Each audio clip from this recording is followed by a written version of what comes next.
Kemana Pak? Statement Pak di pemeriksaan Pak. Sejumlah pejabat Universitas Jenderal Sudirman menjalani pemeriksaan KPK di Mapolresta Banyumas. Selain itu, KPK juga memeriksa sejumlah orang dari luar Universitas Jenderal Sudirman. Diduga pemeriksaan berkaitan dengan penerimaan mahasiswa baru jalur mandiri dan pengadaan barang. Namun hingga kini belum ada keterangan resmi dari KPK terkait pemeriksaan yang dilakukan. Usai menjalani pemeriksaan, 3 pejabat Rektorat Universitas Jenderal Sudirman dibawa menuju Jakarta untuk dilakukan pemeriksaan lanjutan di Gedung Merah Putih KPK. Dari Banyumas, Jawa Tengah, Saladin Ayubi, iNews melaporkan.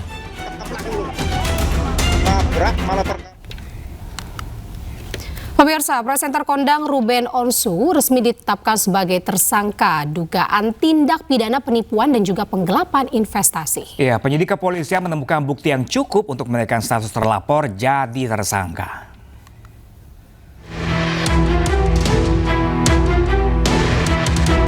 Presenter kondang Ruben Onsu resmi ditetapkan sebagai tersangka oleh penyidik Polres Metro Jakarta Selatan terkait dugaan tindak pidana penipuan atau penggelapan. Penyidik kepolisian menemukan bukti yang cukup untuk menaikkan status terlapor jadi tersangka. Menurut Kasih Humas Polres Metro Jakarta Selatan AKP Joko Adiwibowo, korban mengaku mengalami kerugian akibat janji investasi yang ditawarkan oleh pihak Ruben. Tergiur dengan janji keuntungan yang menggiurkan, korban kemudian menyerahkan sejumlah modal kepada mantan suami Sorwenda tersebut. Terlapor saudara RSO statusnya dialihkan sebagai tersangka.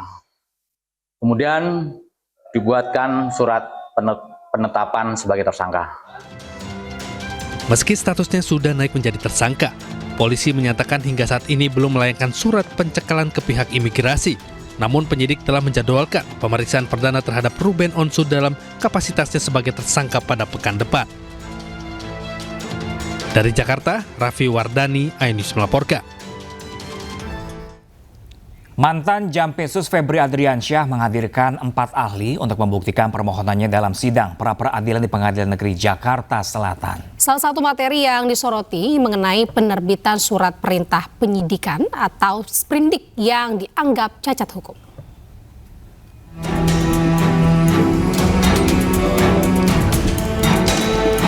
Mantan Jampitsus Febri Adriansyah menghadirkan 4 ahli untuk membuktikan permohonannya dalam sidang pra-peradilan di Pengadilan Negeri Jakarta Selatan.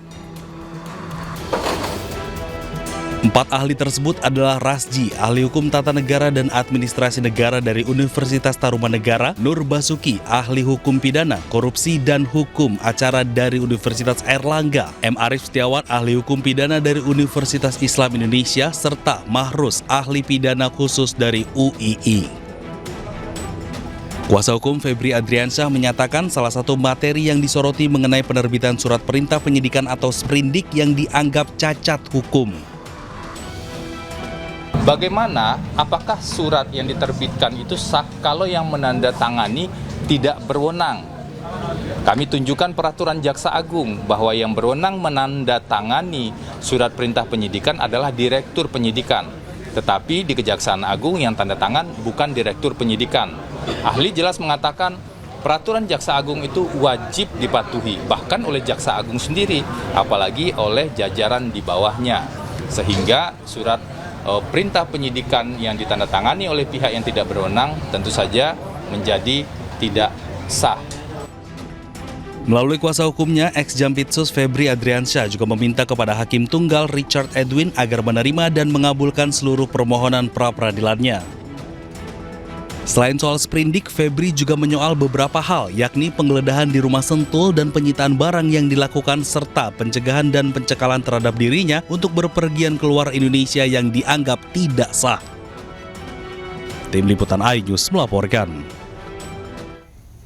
Sementara itu pemirsa, kuasa hukum ex-Jampitsus membantah kliennya meminta kembali emas 74 kg dan uang tunai yang disita. Iya, Febri hanya meminta salah satunya foto keluarga dan untuk dikembalikan.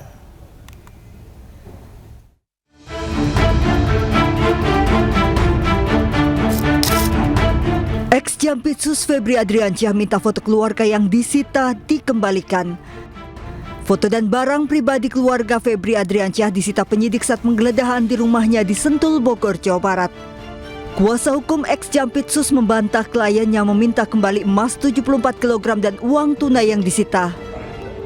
Jadi ini banyak sekali beredar ya hari ini, seolah-olah Pak FA itu meminta agar emas dan uang tersebut dikembalikan kepada Pak FA. Ya, seolah-olah yang beredar seperti itu. Di sini kami tegaskan tidak ada permintaan itu. Yang diminta oleh Pak FA adalah agar barang-barang pribadi milik beliau dan keluarga itu dikembalikan. Tidak termasuk emas 74 kg dan uang? Tidak termasuk itu. Barang pribadi itu apa saja? Satu, dokumen-dokumen yang sifatnya pribadi yang menurut kami ya, itu tidak ada hubungannya dengan perkara. Dan yang kedua, figura foto keluarga. Jadi itulah yang diminta dikembalikan pada Pak FA. Bukan yang beredar seolah-olah Pak FA meminta agar emas 74 tersebut dan juga uang dalam berbagai bentuk valuta asing tersebut dikembalikan ke Pak FA. Tidak benar ada permintaan seperti itu. Yang benar adalah permintaan barang-barang pribadi. Dalam sidang pra-peradilan Selasa siang, Febri juga mempersoalkan proses penyitaan barang bukti dalam perkara tersebut dan menilai terdapat indikasi pelanggaran hukum dalam pelaksanaan penggeledahan yang diduga dilakukan tanpa izin pengadilan yang sah. Apabila penggeledahan dilakukan tanpa dasar hukum yang sah, penyitaan yang dilakukan setelahnya turut dipersoalkan. Dari Jakarta, Tim Liputan iNews melaporkan. Pemirsa, Tifauzia Tiasuma alias Dr. Tifa ini akan segera kembali menjalani sidang pokok perkara ijazah Jokowi. Ya, hal ini setelah Mahkamah Agung menerbitkan aturan baru bahwa pra-peradilan yang diajukan setelah perkara dilimpahkan ke pengadilan tidak menghalangi pemeriksaan pokok perkara.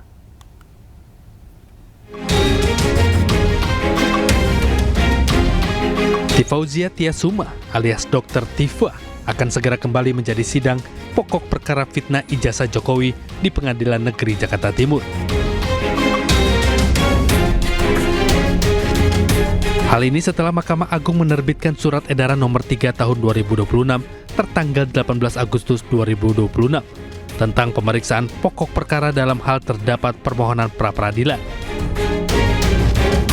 Dalam ketentuan butir B, MA menyebut pra-peradilan yang didaftarkan setelah pokok perkara dilimpahkan tidak menghalangi pemeriksaan pokok perkara. Mahkamah Agung juga mengatur terkait permohonan pra-peradilan yang diajukan setelah pokok perkara dilimpahkan, maka permohonan pra-peradilan tetap diregistrasi, disidangkan, dan diputus dengan amar putusan yang menyatakan pra-peradilan tidak dapat diterima. Dengan adanya aturan baru ini, maka Dr. Tifa akan segera kembali menjalani sidang pokok perkara kasus fitnah ijazah di PN Jakarta Timur, meski dengan mengajukan 2 gugatan pra-peradilan di PN Jakarta Selatan. Tim Liputan iNews melaporkan.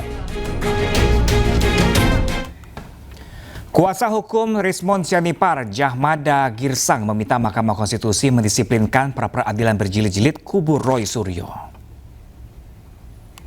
Sebagai orang awam seperti saya, beban pengadilan. Kubu Rismon menilai pra-peradilan berjilid Roy Suryo telah merusak asas kepastian hukum. Kuasa hukum Rismon menegaskan dengan adanya pra-peradilan berjilid Roy Suryo, kepastian asas hukum makin dipertanyakan. Selain itu, Jahmada juga menyebut bahwa pra-peradilan berjilid bertentangan dengan asas peradilan sederhana, cepat, dan berbiaya murah sesuai dengan Undang-Undang Pokok Kehakiman.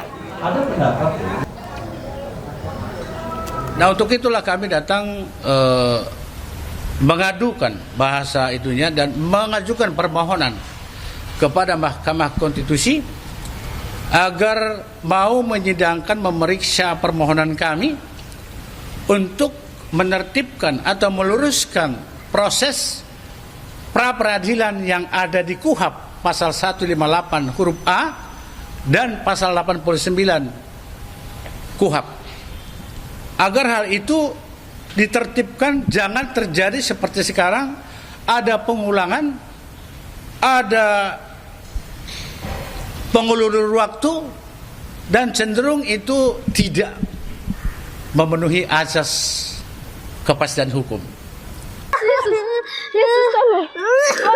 Bunda, tolong. Dua gempa susulan kembali mengguncang Nusa Tenggara Timur sepanjang Kamis pagi. Pertama terjadi pada pukul 05.45 waktu Indonesia Barat dengan magnitudo 5,8 pada kedalaman 10 km. Guncangan dirasakan di Kabupaten Manggarai, Manggarai Barat, dan Sika. Gempa kedua terjadi pukul 09.47 waktu Indonesia Barat dengan magnitudo 5,7 pada kedalaman 10 meter. Guncangan dirasakan di Manggarai, Nagekeo, Ende, Manggarai Barat, Sumba Timur, dan Sika. BMKG memastikan kedua gempa tersebut tidak berpotensi tsunami. Hingga Kamis pagi, BMKG mencatat 3.489 aktivitas gempa susulan dengan magnitudo terbesar 6,2 usai gempa besar pekan lalu. Ini jam sekitar 6.47 waktu sini, lihat semua orang langsung keluar tadi kita dari tenda. Sementara aktris dan relawan Ciki Fauzi membagikan momen saat ia merasakan langsung getaran gempa susulan yang cukup kuat di Flores, NTT. Depan rumah kita runtuh-runtuh gitu. Kayak termasuk rumah yang kuat. Ia merekam suasana ketika gempa susulan terjadi dan membuat warga panik berhamburan keluar dari tenda maupun rumah. Getaran kuat tersebut bahkan mengakibatkan bagian depan sebuah bangunan permanen di dekat posko relawan mengalami reruntuhan ringan. Ini yang paling terbesar sudah. Kawan-kawan semua, ini yang paling terbesar. Susulannya la haula wala quwata illa billah. Allahu Akbar. Tim SAR gabungan mengintensifkan evakuasi medis dan penyisiran di sejumlah wilayah Nusa Tenggara Timur yang terdampak rangkaian gempa susulan. Operasi tim SAR gabungan ini dipusatkan di 4 kabupaten yaitu Manggarai Timur, Manggarai, Ngada, dan Nagekeo. Operasi tanggap darurat dimulai sejak pagi dan memprioritaskan kelompok rentan yakni lanjut usia dan ibu hamil yang mengalami guncangan psikologis serta trauma akibat gempa susulan bermagnitudo 6,0. Sejumlah warga dievakuasi ke lokasi penanganan yang lebih aman dan memadai. Seluruh unsur SAR di lapangan tetap dalam kondisi siaga penuh untuk merespons setiap perkembangan situasi pasca gempa. Selain penyisiran, tim SAR gabungan juga memperkuat koordinasi dengan BPBD, pemerintah daerah, dan posko kesehatan Kemenkes agar setiap warga yang membutuhkan pertolongan dapat segera memperoleh penanganan yang tepat dan cepat.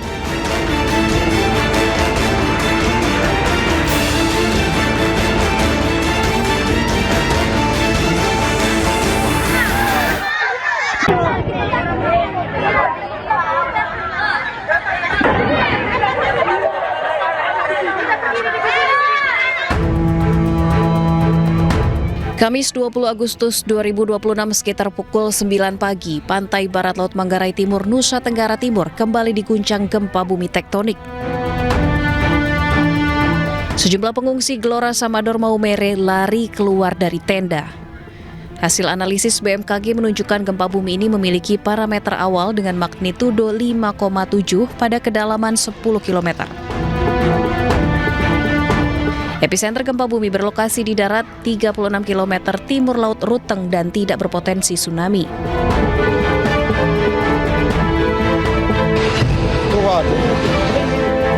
Gempa bumi ini merupakan rangkaian susulan dari gempa bumi magnitudo 7,7 di Flores, Nusa Tenggara Timur yang terjadi pada tanggal 15 Agustus lalu. Guncangan susulan yang berulang memicu kepanikan dan membuat warga enggan kembali ke rumah.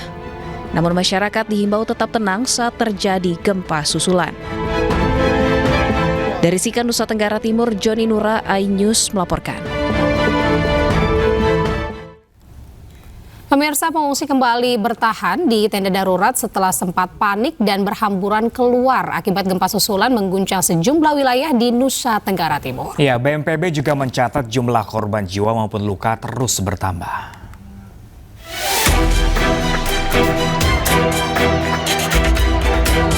Warga memilih tetap berada di lokasi pengungsian karena masih khawatir dengan kemungkinan gempa susulan. Situasi ini membuat warga lebih nyaman beraktivitas di area terbuka. Data terbaru BNPB mencatat jumlah korban meninggal dunia akibat rangkaian gempa mencapai 75 orang, sementara 907 lainnya mengalami luka-luka. Jumlah pengungsi juga meningkat menjadi 92.735 orang. Mereka tersebar di sejumlah titik pengungsian di wilayah terdampak. Petugas bersama pemerintah daerah masih melakukan pendataan dan penanganan di lapangan, termasuk memastikan kebutuhan dasar warga terdampak dapat terpenuhi. Jatuhnya korban gempa bumi ini hingga saat ini mencapai 75 jiwa. Di mana kemarin kami memberitakan 71 jiwa, hari ini bertambah 4 jiwa, dengan rincian di Kabupaten Sika bertambah 2, Kabupaten Manggarai bertambah 1, Nagekeo bertambah 1. Demikian juga korban yang luka sebanyak 907 jiwa yang semula 898 jiwa. Untuk hari ini kami mendapatkan data ketambahan 9 jiwa yaitu berasal dari Kabupaten Ngada. Masyarakat diimbau tetap tenang dan waspada serta mengikuti arahan petugas selama proses penanganan bencana berlangsung. Dari Jakarta, Tim Liputan iNews melaporkan.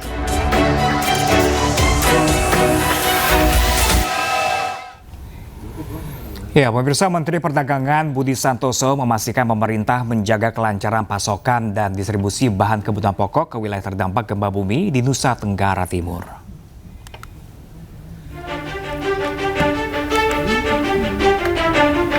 Budi mengungkapkan pihaknya telah melakukan identifikasi lapangan terhadap sejumlah sarana perdagangan di NTT. Salah satu temuan utamanya adalah kerusakan. Selain fokus pada perbaikan sarana, Budi menegaskan prioritas utama saat ini adalah memastikan arus barang ke NTT tidak terganggu. Kemendak juga telah berkoordinasi dengan distributor dari daerah penyangga untuk mengirimkan pasokan ke NTT.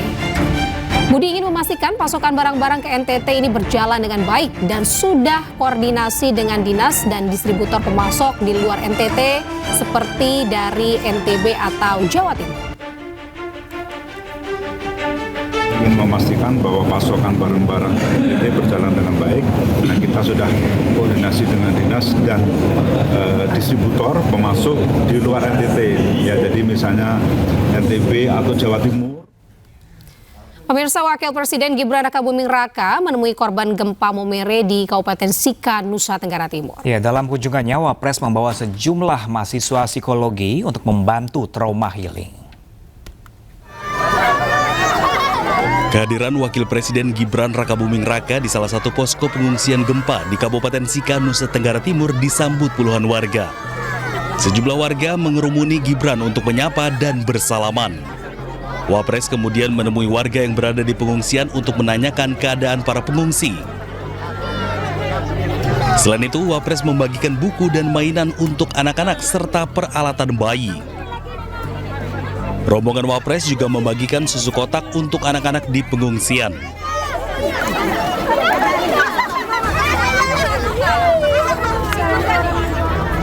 Dalam kunjungannya ini, Wapres membawa serta sejumlah mahasiswa Fakultas Psikologi Universitas Indonesia untuk membantu trauma healing korban gempa. Wapres menyebut kunjungan ini menjadi bagian dari upaya pemerintah untuk melihat langsung kondisi masyarakat terdampak bencana sekaligus memastikan keperluan di masa tanggap darurat. Sementara itu, pemirsa, PT UN Jakarta menerima gugatan surat keterangan setara ijazah SMK Wakil Presiden Gibran Rakabuming Raka yang diterbitkan Kemendikdasmen. Ya, untuk mencari ijazah SMK Gibran, mantan Wamenkumham Denny Indrayana bahkan menggelar sayembara berhadiah lebih dari 1 miliar rupiah.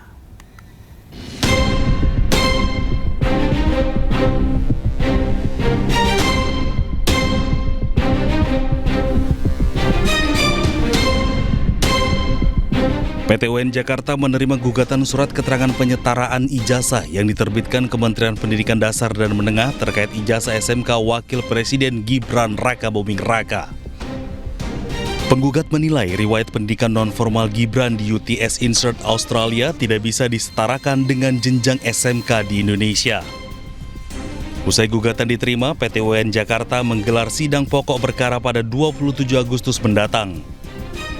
Selain akan memanggil pihak Kemendikdasmen, PT UN Jakarta juga berpeluang memanggil Wapres Gibran ke persidangan.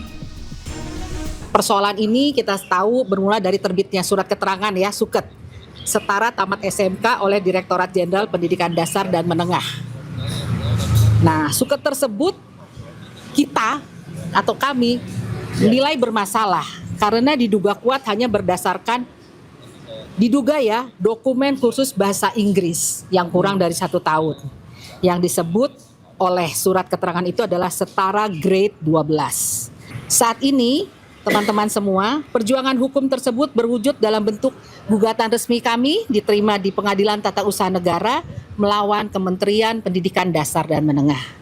Gugatan yang dilayangkan oleh kami ini menuntut pembatalan dan pencabutan surat keterangan yang diterbitkan untuk Gibran Rakabuming Raka. Upaya hukum ini ditempuh karena dokumen tersebut dinilai tidak memiliki dasar hukum dan bukti material yang valid. Sementara itu, keberadaan ijazah SMK Wapres Gibran masih menjadi tanda tanya. Mantan Wamenkumham Denny Indrayana bahkan belak-belakan membuka sayembara senilai lebih dari 1 miliar rupiah bagi siapapun yang bisa menunjukkan ijazah SMK Gibran. Sayembara sudah berjalan 10 harian ya, lebih, dan sekarang angkanya sudah di lebih dari 1 miliar. Per pagi tadi sementara adalah 1.263.750.000 rupiah. Ya, ini menunjukkan memang banyak yang ingin terlibat. Dari awalnya cuman saya beri 100 juta, sekarang sudah naik 1.200%. Sayembara adalah gerakan sosial kita sebagai bentuk kepedulian kita, dan siapapun yang kemudian ingin terlibat sekarang sudah saya buka kesempatannya, tapi jangan disalahartikan ini pengumpulan dana, apalagi kepada saya. Makanya dana tidak perlu ditransfer, disimpan saja.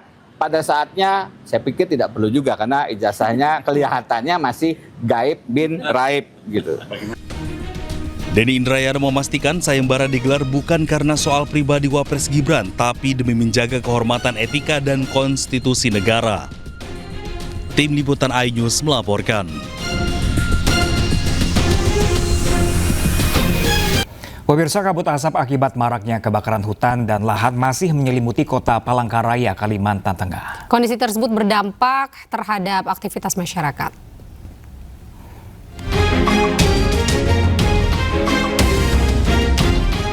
Kabut asap yang menyelimuti kota Palangkaraya, Kalimantan Tengah terasa semakin pekat akibat meningkatnya kasus kebakaran hutan dan lahan di sejumlah wilayah Provinsi Kalimantan Tengah. Diketahui 2 wilayah yang cukup rawan, yakni Kemeloh Baru dan kawasan Tumbang Nusa. Pemerintah Kota Palangkaraya memaksimalkan upaya pencegahan dan penanganan kebakaran hutan dan lahan, salah satunya pemadaman titik api dengan berbagai cara yang berkolaborasi dengan lintas sektor. Dampak dari kabut asap juga dirasakan para pengendara yang harus menggunakan masker saat melintas di sejumlah ruas jalan, salah satunya kawasan Jalan Yosudarso hingga Bundaran Besar Palangkaraya. Selain itu, bau asap yang terbawa masih terasa dan mengganggu warga yang beraktivitas di luar rumah.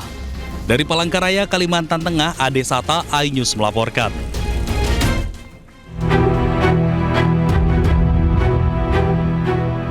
Kebakaran hutan dan lahan gambut di Palangkaraya, Kalimantan Tengah terus terjadi dan kian meluas.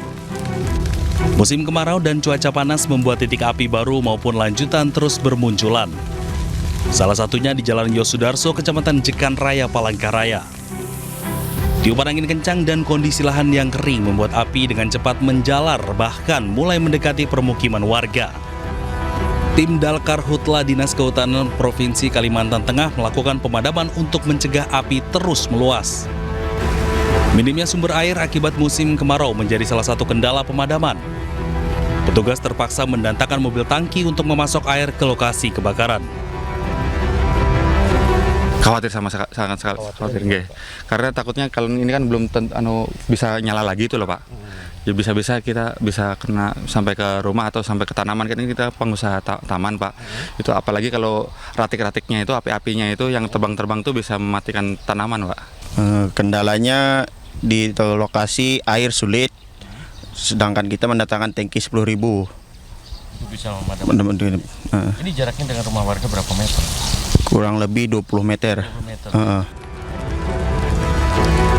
Berdasarkan data BPBD Kota Palangkaraya, hingga kini total luas lahan yang terbakar telah mencapai lebih dari 261 hektar. Kebakaran tersebut tersebar di 4 kecamatan dengan total 289 kali kejadian. Dari Palangkaraya, Kalimantan Tengah, Ade Sata, iNews melaporkan. Pemirsa, lagi-lagi jadi langganan tiap tahun Kalimantan darurat kebakaran hutan dan lahan. Ya pemirsa, puluhan ribu hektar lahan terbakar membuat relawan pemadam karhutlah kelelahan bahkan pingsan. Bawa keluar, keluar. Buat. Akibat kelelahan memadamkan kebakaran hutan dan lahan serta terkepung dan menghirup asap pekat, 2 relawan di Sampit, Kabupaten Kota Waringin Timur, Kalimantan Tengah jatuh pingsan. Rizky Mubarak, relawan ini bahkan terpaksa digendong. Korban pun dilarikan menggunakan ambulan ke Rumah Sakit Dr. Murjani Sampit untuk mendapatkan perawatan. Sementara Gusti, seorang petugas posko gabungan pengendalian karhutla, juga tumbang kelelahan akibat banyak menghirup asap pekat. Terlalu menghirup banyak asap dan ya lumayan jarak titik api cukup jauh dan besar juga apinya. Selama karhutla, para relawan ini jatuh bangun berjuang memadamkan karhutla, bekerja siang malam tanpa dibayar sepeser pun. Bahkan mereka membiayai sendiri kebutuhan BBM, makan, dan minum. Banyaknya titik api yang muncul membuat kebakaran terus meluas. Salah satunya di Kota Palangkaraya. Kalimantan lagi-lagi darurat kebakaran hutan dan lahan. Berdasar data BPBD, Kalimantan Barat jadi provinsi dengan luas karhutla terbesar, lebih dari 28.700 hektar. Kalimantan Tengah lebih dari 2.300 hektar dan Kalimantan Selatan 3.400 hektar lebih. Hampir sebagian besar wilayah di Kalimantan menjadi wilayah terdampak karhutla dengan masing-masing provinsi memiliki sedikitnya 3 wilayah paling terdampak. Kebakaran hutan dan lahan di Kalimantan mulai berdampak pada kehidupan warga, terlebih kabut asap pekat menyulitkan aktivitas warga dan membuat indeks kualitas udara memburuk. Rabu 19 Agustus, indeks kualitas udara di Kota Palangkaraya mencapai 487, masuk kategori berbahaya dan berdampak pada jarak pandang. Tim kontributor iNews melaporkan. Sementara itu pemirsa, memasuki hari ke-9, api yang membakar tempat pembuangan akhir sampah Ciniru, Kabupaten Kuningan, Jawa Barat hingga kini belum padam. Puluhan petugas terus berjibaku di tengah kepulan asap pekat serta medan terjal hingga kelelahan dan juga kondisi kesehatan yang mulai terganggu.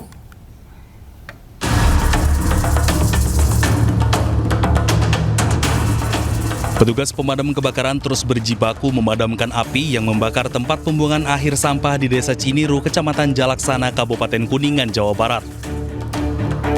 Petugas tetap bertahan di lokasi di tengah asap pekat yang masih membumbung tinggi dan medan yang terjal.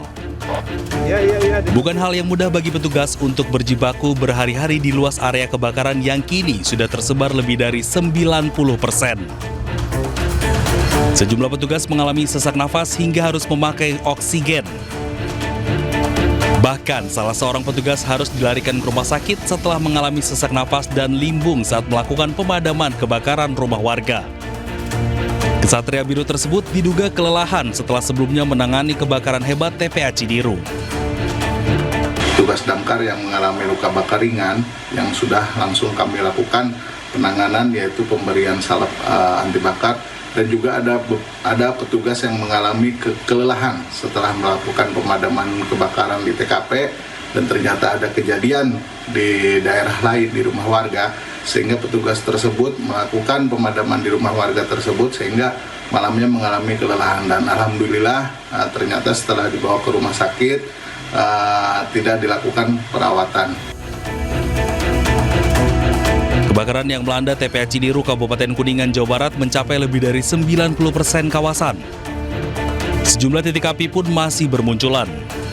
Proses pemadaman terkendala tiupan angin kencang disertai didominasi material sampah yang mudah terbakar. Dari Kuningan, Jawa Barat, Mahardika, iNews melaporkan.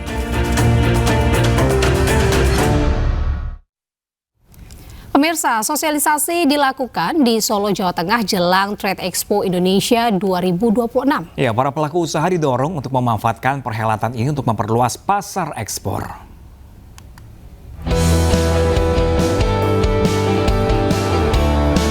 Menteri Perdagangan Budi Santoso menghadiri CEO Gathering Solo dalam rangka sosialisasi Trade Expo Indonesia atau TEI 2026 di Solo, Jawa Tengah. Dirinya mengajak pelaku industri furniture dan kerajinan untuk memanfaatkan gelaran ini untuk memperluas pasar ekspor. Digelar di BSD City, Kabupaten Tangerang, Banten, acara ini akan diikuti oleh ratusan usaha mebel dan kerajinan dari Jawa, Bali, dan Nusa Tenggara Barat. Dengan menjadikan furnitur sebagai salah satu fokus TEI di tahun ini, Kemendak akan mendatangkan calon pembeli furnitur dari berbagai negara. Expo tahun ini targetnya lebih bagus Bu ya, pesertanya lebih banyak. Tahun lalu pesertanya 8.045, transaksinya tahun lalu 22,8 miliar US, mudah-mudahan nanti meningkat lebih bagus. Tidak hanya mempertemukan pelaku usaha dengan buyer, pameran ini juga akan melangsungkan proses penjajakan bisnis secara daring. Dengan ini diharapkan calon buyer telah memiliki ketertarikan terhadap produk dan akan melanjutkan dengan kontrak dagang saat TEI berlangsung. Kemendak berkomitmen untuk terus mendampingi pelaku usaha hingga transaksi dalam TEI benar-benar berlanjut dan menjadi kegiatan ekspor. Dari Solo, Jawa Tengah, Dia Sinta, A-News melaporkan. Pemerintah Indonesia meresmikan Asosiasi Pelaku Industri Emas di Indonesia. Asosiasi ini diharapkan mendorong hilirisasi dan juga daya saing industri emas Indonesia.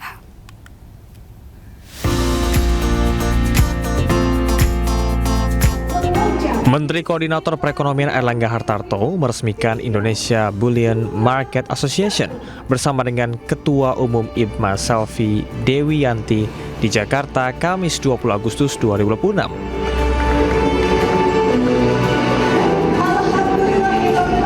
Pembentukan IBMA menjadi wadah kolaborasi pelaku industri emas dari hulu hingga hilir, sekaligus menjembatani industri dengan regulator dan pemerintah.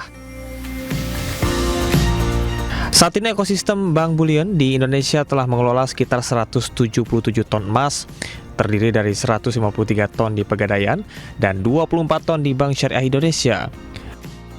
Sebanyak 11 perusahaan telah bergabung dalam IBMA, diantaranya adalah Pegadaian, Bank Syariah Indonesia, Harta Dinata Abadi, UBS Gold, Aman Mineral International, Galeri 24, dan juga ICDX Group. Kita juga akan mendorong alignment dari policy, terutama menjadi jembatan antara regulator dan pemerintah dan juga pelaku industri emas. Kami juga akan memberikan edukasi dan literasi kepada masyarakat, terutama untuk bagaimana ekosistem emas ini bisa meningkatkan perekonomian Indonesia. Oleh karena itu maka di tahun pertama kita sekarang kita fokus pada bagaimana mengintegrasikan semua pelaku industri emas semaksimal mungkin untuk masuk ke dalam ekosistem bullion di Indonesia. Pengembangan pasar bullion diharapkan mempercepat hilirisasi emas, sekaligus memperkuat posisi Indonesia di pasar emas regional. Dari Jakarta, ada Firmansyah, A-News melaporkan.